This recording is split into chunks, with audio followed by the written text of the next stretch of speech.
आज सारा विश्व पालन कर पखाड़ दिवस गाँव सहर पर्यंत समस्ते आज उत्सव मुखर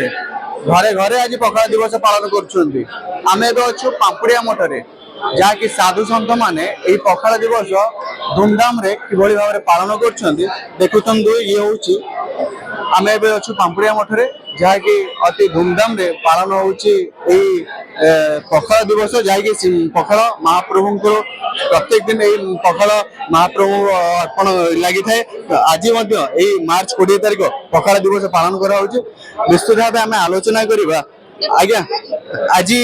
मार्च 20 तारिख आज्ञा महाप्रभु को प्रिय सब पखाड़ महाप्रभु अर्पण होता है।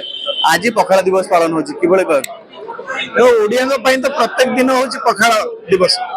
कारण आमर परिचय होती महाप्रभु जगन्नाथ जगन्नाथ प्रत्येक दिन वर्ष को 12 मास जेपर्यंत पखाड़ भोग न लगी से पर्यंत से निद्रा जाती ना निद आसे ना आम मान जीवन शैली ओडिशार प्रत्येक जनमानस जीवन शैली पखाड़ एक अभिन्न अंग रुचिकर केवल नुह बर्तमान वैज्ञानिक मैंने परीक्षा करके देखिले यह स्वास्थ्य अत्यंत हितकर आ विश्व दरबार रे जिते बड़े यही कथा जाकि पहुंचुची से आपण मैंने जानिक रखु बहुत आनंदर विषय समस्ते यही प्रकार खाद्य व्यंजन को समस्ते निज जीवन शैली आपणातु एवं सुस्थ रुहतु ये जगन्नाथ चरण तले प्रार्थना। निश्चित भाव पखाड़ कोटी ना कोटी खाइले सुस्थ रुहतु एवं मठर जो महंत मैंने अच्छा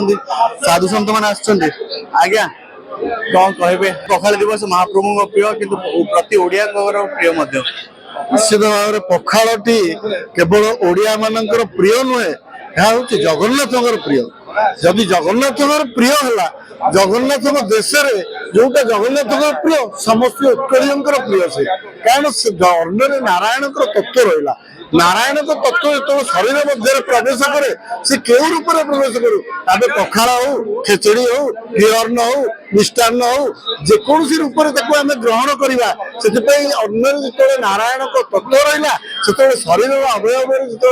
जीव से पखाड़ स्वरूप होकर बड़ी भजा शाग भजा कदली भजा जमी महाप्रभु कदली भजा और शाग भजा सागर खाऊँ साधारण व्यक्ति मैंने पखाड़ खाइला समय शाग भजा बड़ी भजा खाऊ शाग शरीर को सुस्थ प्रदान करे एवं पखाड़ शरीर को सुस्थता दिए कारण यहाँ तीनोटी तत्व रही वरुण तत्व चंद्र तत्व और नारायण तत्व ये तीनोटी तत्व दही रही बर्तमान चंद्र तत्व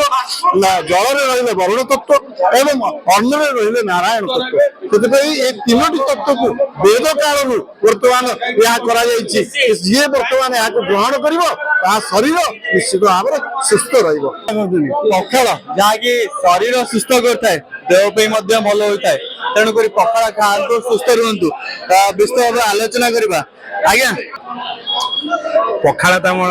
ओडिशार प्रिय खाद्य खरा दिन आसीगले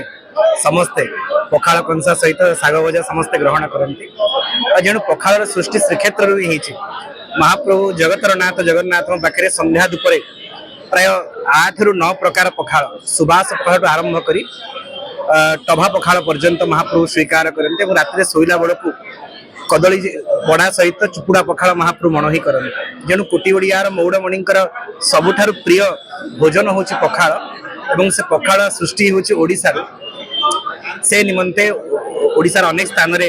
पखाड़ दिवस पालन करा जाउची खरा दिन आसीबा पूर्व एवं पापुड़िया मठे तार सुंदर आयोजन करा जायछि एवं आज दिवस को विश्व पखाड़ दिवस भाव में ओडिशार पुरपल्ली रे पालन करा जाउछि आमे पखाड़ को भल पाइबा आ मणिमा प्रति भाव